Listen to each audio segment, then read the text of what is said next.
Hello दोस्तों, हमारे YouTube channel पर आपका बहुत बहुत स्वागत है। जैसा कि आप सभी को पता है, पूरे भारत में है जो भिन्न भिन्न आर्मी बेस वर्कशॉप में है जो आपकी सिविलियन की पोस्टें हैं जो निकली हुई है। और बहुत सारे जो वर्कशॉप हैं जो हमारे भारतवर्ष में है और उन सभी की है, सभी से संबंधित हैं जो वीडियो बनाकर हमने अपने चैनल पर ऑलरेडी अपलोड भी कर रखी है कि आप जिस भी आर्मी बेस वर्कशॉप में आप एप्लीकेशन फॉर्म अप्लाई करना चाहते हो, उसी से संबंधित है जो आपका ऑफलाइन एप्लीकेशन फॉर्म आपने किस प्रकार से फिल करना, उसका है जो वीडियो आप अपने चैनल पर देख सकते हो। ये जो स्क्रीन पर आप कटिंग देख पा रहे हो, सिर्फ इस कटिंग को देखकर आपने एप्लीकेशन फॉर्म को फिल नहीं करना होता है।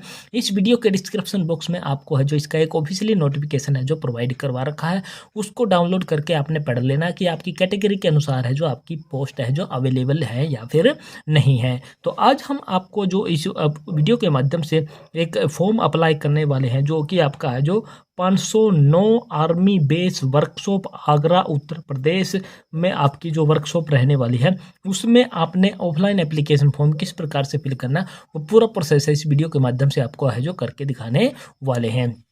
तो आपको यहाँ पर दिखाई देने वाला होगा एप्लीकेशन फॉर्म, और यहाँ पर आपने एडवर्टाइजमेंट नंबर लिखना होता है। ये वाला एडवर्टाइजमेंट नंबर हमने बिल्कुल देख के लिखा हुआ है, और ये एडवर्टाइजमेंट नंबर आपको है जो ऑफिशियली नोटिफिकेशन है उसके 15वें पेज पर, बिल्कुल लास्ट पेज पर, बिल्कुल लास्ट कॉलम पर आपको यह देखने को मिलेगा। वहाँ से देख कर भी आप इसको है जो लिख सकते हैं। यहाँ पर फोटो, कैंडिडेट का फोटो है जो यहाँ पर आपने क्या है चिपका देना। सेल्फ टेस्टेड करने की कोई ज़रूरत नहीं है, ये हमने वैसे ही कर दिया था। इसमें बिल्कुल भी नहीं लिखा कि आपने सेल्फ टेस्टेड करना है इस फोटो को चिपकाने के बाद, नहीं, आपने बिल्कुल भी नहीं करना है। इसके बाद पॉइंट नंबर 1 शुरू हो जाता था पोस्ट, यानी कि जिस भी पोस्ट के लिए आप अप्लाई करना चाहते हो उस पोस्ट का नाम आपने यहाँ पर लिख देना है। इसके बाद यहाँ पर यूनिट आपकी वही होती है जो कि 509 army base workshop Agra Uttar प्रदेश, यहाँ से लेकर यहाँ तक का जो मटेरियल है आपका 509 से लेकर उत्तर प्रदेश तक का, वो आपने यहाँ पर लिख देना। यही आपकी यूनिट आपकी रहने वाली होती है। इसके बाद पॉइंट नंबर 2 आपको दिखाई देने वाला नेम ऑफ कैंडिडेट, यानी कि जितना हो सके आपने ये पूरा का पूरा एप्लीकेशन फॉर्म है वो कैपिटल लेटर में ही फिल करने की कोशिश करनी है। तो यहाँ पर ब्लॉक लेटर यानी कि कैपिटल लेटर ही बोले जाते हैं, तो आपने कैंडिडेट का नाम लिख देना। यहाँ हमने यहाँ पर बीच में स्टारों का यूज किया है क्योंकि हम किसी की भी पर्सनल डिटेल को यूट्यूब पर पब्लिक नहीं कर सकते। यूट्यूब की पॉलिसी के मद्देनजर रखते हुए हमने स्टार का है जो यूज किया है, ताकि आपको वीडियो बनाकर रख के आसानी से समझाया जा सके। इसके बाद पॉइंट नंबर 3 में आपने क्या करना है, अपना फादर या हस्बैंड का नाम लिख देना, और बी पार्ट में अपने है जो अपनी मदर का नाम है जो आपने यहाँ पर लिख देना है। तो 3 पॉइंट है जो हमने यहाँ पर आपको है जो क्लियर कर दिए। इसके बाद थोड़ा सा ऊपर लेके चलते हैं और आपको चौथे पॉइंट पर लेके चलते हैं। चौथे पॉइंट पर क्या कह रखा है, चौथे पॉइंट में इन्होंने क्या क्या क्या कह रखा है, डेट ऑफ बर्थ, कैंडिडेट की डेट ऑफ बर्थ, जिसके नाम का ये आप जो एप्लीकेशन फॉर्म अप्लाई करने वाले हो उसकी डेट ऑफ बर्थ आपने यहाँ पर लिख देनी है इन बॉक्सेज में। हमने यहाँ पर भी स्टार का है जो या फिर क्रॉस के निशान का है जो प्रयोग किया है। पॉइंट नंबर 5 दिखाई देने वाला है as on last date of receipt. इस एप्लीकेशन फॉर्म को या फिर जितनी भी वर्कशॉप में आपकी वैकेंसी निकली हुई है पूरे भारत में, तो वहाँ की सभी की है जो लास्ट डेट आपकी जो एप्लीकेशन की वो आपकी है जो 17 जनवरी 2025 आपकी रहने वाली है। तो आपने क्या करना, 17 जनवरी 2025 में से अपनी डेट ऑफ बर्थ को जब आप मैनेज करोगे तो आपकी है जो ये ईयर, मंथ और डेज हैं जो निकल कर आपके आ जाएंगे, और उसको आपने यहाँ पर क्या है फिल कर देना है। इसके बाद पॉइंट नंबर 6 आ जाता है नेशनलिटी यानी कि राष्ट्रीयता। हम सभी भारत में रहते हैं तो हम क्या हैं, सभी के सभी इंडियन कहलाते हैं, तो हमने यहाँ पर इंडियन लिख देना है। पॉइंट नंबर 6 7 आपका दिखाई देता है रिलीजन का मतलब होता है आपका धर्म। आप हिंदू, मुस्लिम, सिख, ईसाई जिस भी धर्म से संबंधित है उस धर्म का नाम आपने यहाँ पर लिख देना है। इसके बाद पॉइंट नंबर 8 और पॉइंट नंबर 9 में बहुत सारे कैंडिडेट क्या कह रहते हैं, कन्फ्यूज रहते हैं कि कॉरस्पॉन्डेंस एड्रेस कौन सा होता है और परमानेंट एड्रेस उनका कौन सा होता है। तो मैं आपको यहाँ पर सिंपल सी भाषा में समझा देता हूँ। परमानेंट एड्रेस आपका वो एड्रेस होता है जहाँ पर आप अपनी फैमिली के साथ बहुत दिनों से या फिर जन्म से आप रह रहे होते हो, यानी कि आपके अपनी ज़मीन पर अपनी फैमिली के साथ जहाँ पर आप जिस गांव, शहर, कस्बे में रहते हो वो आपका क्या है परमानेंट एड्रेस कहलाता है। कॉरस्पॉन्डर्स एड्रेस की बात करें तो कॉरस्पॉन्डर्स एड्रेस आपका वो बन जाता है, मान लीजिए आप रहने वाले पंजाब के हैं और किसी काम के सिलसिले में आप दिल्ली में रहते हैं और दिल्ली में ही अब क्या करते हैं, आप कोई भी है जो लेटर प्राप्त करते हैं, मान लीजिए इस एप्लीकेशन का जो एडमिट कार्ड आपको प्राप्त करना है और वो दिल्ली वाले एड्रेस पर प्राप्त करना है, तो आप इसको कॉरस्पॉन्डर्स एड्रेस में आप दिल्ली वाला एड्रेस लिखोगे और परमानेंट एड्रेस में आप है जो पंजाब वाला एड्रेस आप लिखोगे। अगर आप एक ही जगह पर रह रहे हो, किसी दूसरी जगह पर नहीं रह रहे हो, तो कॉरस्पॉन्डर्स एड्रेस और परमानेंट एड्रेस को आपने एक जैसा लिखना है, यानी कि दोनों जगह आपने सेम चीज़ आपने लिखनी होती है। तो मैं समझता हूँ कि आपने ये सारी चीज़ें हैं जो समझ ली होगी। तो आपने अपना कैंडिडेट का नाम, उसके बाद हस्बैंड या फिर फादर का नाम, उसके बाद विलेज या अपनी शहर का नाम, उसके बाद अपनी डिस्ट्रिक्ट, अपना पिन कोड, अपना स्टेट और उसके बाद अपना मोबाइल नंबर और ईमेल आईडी आपने लिख देनी है। दोनों के दोनों एड्रेस में आपने सेम चीज़ है जो दोहरानी होगी। अगर कॉरस्पॉन्डेंस एड्रेस अलग है तो आपने अलग लिखना है, अदरवाइज आपने परमानेंट को ही कॉरस्पॉन्डेंस एड्रेस में भी आपने लिख देना है। तो ये हो गया आपका पॉइंट नंबर 9 तक का मामला पूरा का पूरा क्लियर आपने कर दिया। पॉइंट नंबर 10 की बात कर लेते हैं। पॉइंट नंबर 10 है जो आपको कैटेगरी से संबंधित है कि आप किस कैटेगरी से संबंध रखते हो, आप SC हो, ST हो, OBC हो या फिर URN के अनरिजर्व्ड कैटेगरी से, जिस भी कैटेगरी से आप संबंध रखते हो उस पर छोटा सा टिक मार्क लगाना है और उस कैटेगरी का नाम आपने यहाँ पर लिख भी देना है। और इनकी एब्रीविएशन भी आपको दिखाई देने वाले। UR का मतलब होता है अनरिजर्व्ड, SC का मतलब होता है शेड्यूल कास्ट, इन सभी की यहाँ पर एब्रीविएशन बना के आपको यहाँ पर दिखाई गई है। इसके बाद पॉइंट नंबर 12 आपको दिखाई देने वाला है जो कि फिजिकली हैंडीकैप्ड कैंडिडेट के लिए है। अगर आप फिजिकली हैंडीकैप्ड कैंडिडेट हैं तो आपने यहाँ पर क्या करना है, यस लिखना है। यस लिखने के बाद कौन से टाइप की आपकी डिसेबिलिटी है, कौन से टाइप की हैंडीकैप्ड हो तो उसका नाम लिखना है, कितनी परसेंटेज में आप हैंडीकैप्ड हो या डिसेबल्ड हो उतनी परसेंटेज का आपने यहाँ पर लिख देना है। और उसका जो सर्टिफिकेट आपने इस एप्लीकेशन फॉर्म के साथ में सेल्फ टेस्टेड लगा भी कॉपी भी जरूर लगानी होगी। अगर आप फिजिकली हैंडीकैप्ड नहीं है तो आपने यहाँ पर नो लिख देना है और इन दोनों बॉक्स को क्या है डैश करके खाली छोड़ देना है। जिस प्रकार से इनकी ये छोटे छोटे अक्षरों में लिखे हैं BLV, इनकी एब्रीविएशन भी आपको यहाँ पर दी है। B का मतलब होता है ब्लाइंडनेस और LV का मतलब होता है लो विजन। इसी प्रकार के सभी की इनकी यहाँ पर एब्रीविएशन बना करके आपको है जो दिखाई देने वाली है। ये हो गया पेज नंबर 1 जो कि एप्लीकेशन फॉर्म का पेज नंबर 1 आपका रहने वाला था। पेज नंबर 2 पर आपको लेकर चलते हैं जिसकी शुरुआत है जो आपकी 12वें पॉइंट से होती है। और 12वां पॉइंट उन कैंडिडेट को फिल करना है जिन्होंने नेवी, आर्मी या फिर एयरफोर्स में कभी नौकरी की है, यानी कि एक्स सर्विसमैन जो रहने वाले हैं उनको ये चीज़ भरनी है कि कितने साल, कितने महीने और कितने दिन उन्होंने नौकरी की है, कब उन्होंने ज्वाइनिंग की थी और कब उनकी रिटायरमेंट डेट थी, तो उनको ये फिल करनी है। अगर आप फ्रेश कैंडिडेट हो तो आपने इसको डैश डैश करके इस प्रकार से खाली छोड़ देना है। पॉइंट नंबर 13 पर आ जाते हैं। पॉइंट नंबर 13 का मतलब है कि आप किस कैटेगरी के माध्यम से अपनी एज रिलैक्सेशन आप चाहते हो। तो अगर आप एज रिलैक्सेशन चाहते हो तो यानी कि आप एज में छूट चाहते हो, यानी कि इनकी आमतौर पर जो एज है वो 18 से 25 वर्ष के बीच में है, लेकिन ऐसी कैंडिडेट को 5 साल की छूट मिलती है, OBC कैंडिडेट को है जो 3 साल की छूट मिलती है। इसी प्रकार से हैंडीकैप्ड कैंडिडेट को और ESM यानी कि एक्स सर्विसमैन कैंडिडेटों को भी क्या है छूट है जो दी जाती है। तो ये एप्लीकेशन हम क्या कर रहे हैं यहाँ पर है जो जनरल कास्ट के लिए आपको अप्लाई करके दिखाने वाले हैं। तो ये सिर्फ उदाहरण के लिए हमने ऐसे ही लिखा हुआ है। अगर आप OBC के लिए एज रिलेशन चाहते हैं तो OBC लिख देना। अगर आप नहीं चाहते हैं तो आपने इसको क्या है इस प्रकार से डैश लगा देना है या फ्लूड लगा देना। इस प्रकार से हमने इसको खाली छोड़ देना है अगर आप एज रिलैक्सेशन नहीं चाह रहे हैं, जनरल कैटेगरी में अपना एप्लीकेशन फॉर्म है जो डाल रहे हैं। इसके बाद आ जाता है आपका पॉइंट नंबर 14 क्वालिफिकेशन का संबंध। यहाँ पर बहुत सारे साथी पूछते हैं कि क्या क्या क्वालिफिकेशन डालें। भाई वही क्वालिफिकेशन आपने डालनी है जिस भी पोस्ट के लिए आप अप्लाई कर रहे हो और जो आपकी पोस्ट के लिए क्वालिफिकेशन मांग रखी है। आपने ऑफिशियली नोटिफिकेशन को देखना है पहले, तभी आपने एप्लीकेशन फॉर्म को फिल करना है। अगर आप फायरमैन के लिए अप्लाई कर रहे हो तो फायरमैन से संबंधित जो क्वालिफिकेशन है वो क्वालिफिकेशन आपने दिखानी है। MTS के लिए अप्लाई कर रहे हो तो MTS की क्वालिफिकेशन आपने दिखानी है। अगर ट्रेडमैन के लिए अप्लाई कर रहे हो तो ट्रेडमैन की क्वालिफिकेशन जो मांग रखी है वही आपने क्वालिफिकेशन दिखानी दिखानी है, चाहे तो उससे एक्स्ट्रा दिखा सकते हो, लेकिन उससे कम क्वालिफिकेशन आपने बिल्कुल भी नहीं दिखानी है। तो इस प्रकार से अपने 10th 12th graduation ITI diploma जो भी है इस प्रकार से दिखाना है, पासिंग ईयर दिखाना है, बोर्ड यूनिवर्सिटी का नाम दिखाना है, यहाँ पर परसेंटेज, यहाँ पर आपकी division, first division, second division, third division जो भी आपकी रहने वाली है वो आपने यहाँ पर है शो जो कर देनी है।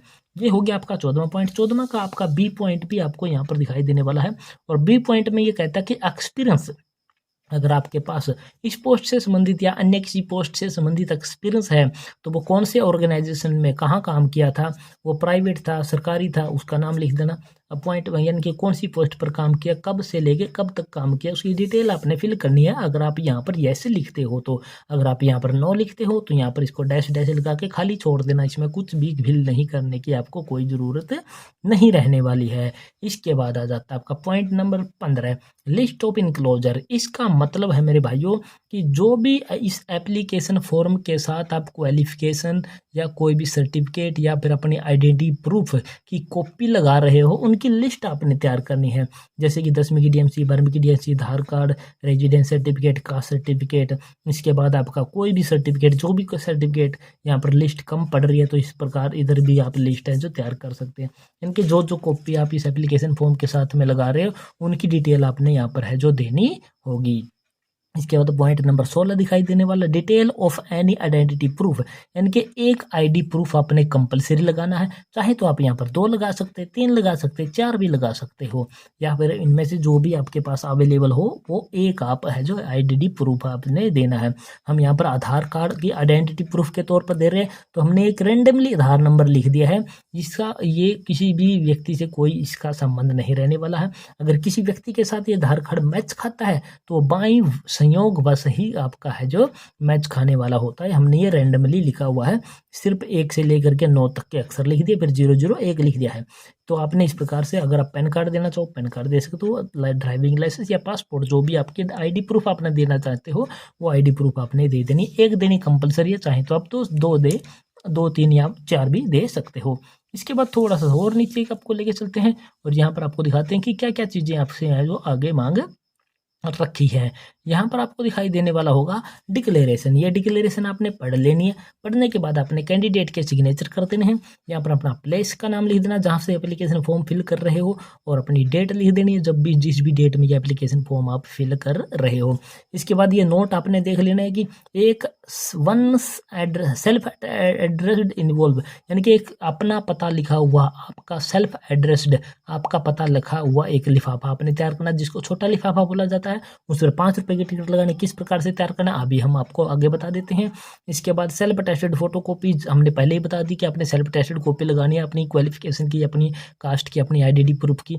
वो टोटल कॉपी कितनी लगा रहे हो, 4 लगा रहे हो, 5 लगा रहे हो, 6 लगा रहे हो, उनकी संख्या आपने यहाँ पर लिखनी है।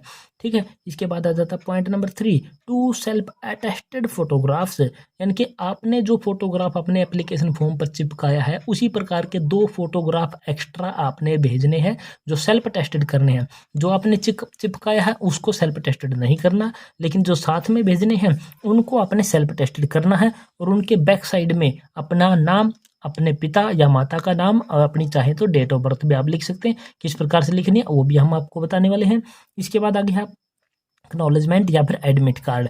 एक एडमिट कार्ड आपका रहने वाला है, 2 पेज आपके ये कंप्लीट हो चुके हैं। तीसरा पेज आपका रहने वाला है जो एडमिट कार्ड का ही होता है, जो एप्लीकेशन फॉर्म के साथ ही आपका मिला हुआ है, और वो आपको उसी प्रकार से उसके साथ में भेजना भी होता है। ये आपका आ गया एडमिट कार्ड या एक्नॉलेजमेंट नंबर भी इसको बोला जाता है। यहाँ पर अपने पोस्ट का नाम लिखना, जिस भी पोस्ट के लिए आप अप्लाई करने वाले हो, जिस यूनिट में अप्लाई करने वाले उस यूनिट का नाम लिख देना है, जैसे कि हमने आपको लिख के दिखा दिया। उसके बाद कैपिटल लेटर में फिल करने की कोशिश करनी है।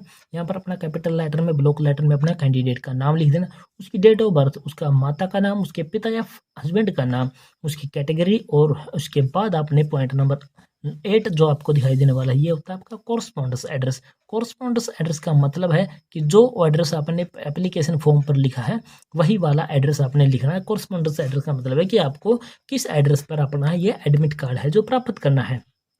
तो यहाँ पर आपने क्या लिखना, अपने विलेज, शहर का नाम, अपने पोस्ट ऑफिस, तहसील, अपने डिस्ट्रिक्ट और अपने स्टेट, और इसके बाद अपना पिन कोड, यहाँ पर अपना मोबाइल नंबर और ईमेल आईडी आपने है जो लिख देनी है। यहाँ पर आपको 9 कॉलम है जो आपने फिल करने हैं। 10वां और 11वां कॉलम आपने बिल्कुल भी नहीं छेड़ना है। क्यों नहीं छेड़ना? फॉर यूज ऑफिशियल यूज, यानी कि जो ऑफिशियल यूज के काम की चीज़ है वो आपने नहीं छेड़नी है। अगर आपका एप्लीकेशन फॉर्म एक्सेप्ट होता है तो वहाँ के जो अधिकारी कर्मचारी हैं वो इसको फिल करेंगे और इसको फिर आपको छोटे लिफाफे में बंद करके एडमिट कार्ड के रूप में आपके पास है जो वापस भेजेंगे। उनकी स्टैंप या फिर मोहर लगेगी, यहाँ पर उनके सिग्नेचर होंगे, वही डेट ये यहाँ पर फिल करेंगे। यानी कि आपके 9 पॉइंट के बाद आपने पेन बिल्कुल भी नहीं चलाना होता है। इसके बाद थोड़ा सा और ऊपर करोगे तो यहाँ पर कुछ और इंस्ट्रक्शन आपको दिखाई देने वाली है। इन इंस्ट्रक्शन को आपने है जो पढ़ लेना है। हमने बात की थी एडवर्टाइजमेंट नंबर आपको कहाँ देखने को मिलेगा। ये वाला वो एडवर्टाइजमेंट नंबर है जो आप अपनी स्क्रीन पर देख पा रहे हो। ये बिल्कुल एडमिट कार्ड वाला जो पेज आपका प्रिंट आउट है, जो कि ऑफिशियली नोटिफिकेशन में भी आपको देखने को मिलेगा, वहीं पर आपका ये एडवर्टाइजमेंट नंबर आपको देखने को मिलेगा। तो ये हमने पूरा का पूरा मटेरियल है जो तैयार कर लिया है। 2 पेज एडमिट कार्ड इसके एप्लीकेशन फॉर्म के और तीसरा पेज है जो आपका एडमिट कार्ड का रहने वाला है। अब क्या चीज़ें लगानी है वो आपको के साथ डिस्कस कर लेते हैं। 2 एक्स्ट्रा फोटो की बात हो रही थी, ये वाले हैं जो 2 एक्स्ट्रा फोटो आपके रहने वाले हैं इस प्रकार से। और इनके बैक साइड में आपने क्या लिख देना है, इस प्रकार से अपना है जो क्या लिख देना है, यहाँ पर अपना नाम, अपने फादर मदर का नाम या अपनी डेट ऑफ बर्थ इस प्रकार से बैक साइड में आपने लिख देने। इनको आपने क्या है चिपकाना नहीं है, आपने स्टेपल की मदद से इसको है जो एप्लीकेशन के कोने पे इस प्रकार से है जो स्टेपल कर देना है। ये हो गया अंदर का काम। सेल्फ टेस्टेड कॉपी जितनी भी लगानी थी वो लगा देनी है आपने। इसके बाद एक छोटा लिफाफा तैयार करना है। वो छोटा लिफाफा आपने इस प्रकार से तैयार करना है जैसे कि हमने आपके लिए करके रखा है। आपने इसको कैसे लिखना है, यहाँ पर 2 लिखना है। 2 के बाद अपना नाम लिखना, अपने फादर हस्बैंड का नाम, इसके बाद अपने विलेज शहर का नाम, अपने डिस्ट्रिक्ट स्टेट पिन कोड और अपना मोबाइल नंबर आपने लिख देना है, ताकि डाकिया जब भी आपके घर पर ये एप्लीकेशन फॉर्म या एडमिट कार्ड आए तो डाकिया आपको कॉल करके आपको है जो इसको दे सके। इसके बाद इस पर 5 रुपये की डाक टिकट लगानी है। वो डाक टिकट आपने इस प्रकार से लगा देनी है। ये है जो 500 लिखा है, इसका मतलब है कि ये 5 रुपये की डाक टिकट है। हम 200 रुपये की डाक टिकट आपको दिखा रहे हैं, तो आपने सिर्फ 5 रुपये की डाक टिकट आपने इस पर लगा देनी है। और इस एप्लीकेशन फॉर्म के साथ में इसको है जो बड़े लिफाफे में है क्या है बंद करना है। बंद लिफाफा किस प्रकार से तैयार करना, बड़ा लिफाफा, वो भी हम आपको बता देते हैं। ये आपका रहने वाला है बड़ा लिफाफा। इस बड़े लिफाफे पर ऊपर क्या लिखा होता है, एप्लीकेशन फॉर द पोस्ट। अब जिस भी पोस्ट के लिए आप अप्लाई करने वाले पोस्ट का नाम लिख देना है। उसके बाद एंड के बाद अपनी कैटेगरी का नाम लिख देना कि किस कैटेगरी से आप संबंध रखने वाले हो। ये हो गया ऊपर का काम। इसके बाद यहाँ पर आपको दिखाई देने वाला होगा फ्रॉम के बाद आपने अपना एड्रेस पूरा लिखना है, अपना नाम, अपने फादर हस्बैंड का नाम, अपना विलेज, अपना डिस्ट्रिक्ट, अपना स्टेट और अपना जो मोबाइल नंबर आपने यहाँ पर लिख देना है। यानी कि फ्रॉम के बाद जितनी डिटेल है जो अपनी डिटेल आपकी रहने वाली होगी। इसके बाद मुख्य बात है जो आपकी है जो वो ये रहने वाली है कि ये 2 के बाद जो एड्रेस आप फिल कर रहे हो ये बड़े ही ध्यानपूर्वक आपने फिल करना है, क्योंकि अगर ये एड्रेस गलत हो गया तो आपका एडमिट कार्ड है जो आपको वापस प्राप्त नहीं हो पाएगा, क्योंकि आपका जो है एप्लीकेशन ही नहीं पहुंच पाएगा। तो यहाँ पर 2 के बाद commandant 509 army base workshop Agra Uttar Pradesh 28/20/01। ये पूरा का पूरा हमने कॉपी पेस्ट करके है जो इसका प्रिंट आउट निकाला हुआ, चाहे तो इसका स्क्रीनशॉट लेके आप बिल्कुल सेम टू सेम है जो इसको लिख सकते हैं। तो ये हो गया आपका बाहर वाला लिफाफा। इस बाहर वाले लिफाफे में आपने पूरा का पूरा एप्लीकेशन फॉर्म, उनकी कॉपी और ये छोटा लिफाफा, एडमिट कार्ड, एक्स्ट्रा फोटो, सब कुछ इस बड़े लिफाफे में बंद करना है। बंद करने के बाद आपने इसको भेजना कैसे है वो भी आपको बता देते हैं। ना तो आपने इसकी है जो रजिस्ट्री करवानी है, ना ही आपने इसकी स्पीड पोस्ट करवानी है। आपने इसको भेजना साधारण डाक के माध्यम से, ऑर्डिनरी डाक के माध्यम से आपने भेजना, ना ही इसको आपने बाई हैंड जमा करवाना है। आपने साधारण डाक के माध्यम से आपने इस पर 10 रुपये की या 15 रुपये की, 20 रुपये की, जितनी भी आपकी मर्जी है टिकट लगा देनी है। बाकी 10 रुपये की टिकट है वो सफिशिएंट रहती है, पर्याप्त रहती है। तो ये 5 और 5 10 रुपये की टिकट आपने इस प्रकार से चिपका देनी है। और चिपकाने के बाद इसको अपने डाकघर के सामने जो बॉक्स रखा हुआ होता है उसमें है जो डाल देना है। और इसकी जो लास्ट डेट एप्लीकेशन की आपकी रहने वाली है वो आपकी है जो 17 जनवरी 2025 आपकी है जो रहने वाली है। तो मेरी पर्सनल राय है कि 17 जनवरी से 10 दिन पहले ही आपने इस एप्लीकेशन फॉर्म को है जो पूरा का पूरा फिल करके डाकघर में पहुंचा देना, ताकि समय पर आपका एप्लीकेशन फॉर्म है जो आपकी यूनिट पर पहुंच जाए और आपको समय पर एडमिट कार्ड है जो प्राप्त हो जाए। तो ये थी पूरी जानकारी दोस्तों आपकी, जो कि 509 आर्मी बेस वर्कशॉप आपका जो आगरा में रहने वाला है, उसमें जो भिन्न भिन्न प्रकार की आपकी भर्तियां निकली हुई है, उनका एप्लीकेशन फॉर्म आपने किस प्रकार से फिल करना है, पूरा प्रोसेस हमने इस वीडियो के माध्यम से आपको है जो करके दिखाने की कोशिश की है। और आशा करते हैं हमारे द्वारा सिखाई गई पूरी प्रक्रिया आपको पसंद आई होगी। पसंद आई तो हमारे चैनल को आपने क्या कर देना, सब्सक्राइब कर देना है। सब्सक्राइब करने के साथ साथ वीडियो को अपने दोस्तों मित्रों के साथ आपने साझा जरूर कर देना है। तो जय हिंद, जय भारत दोस्तों।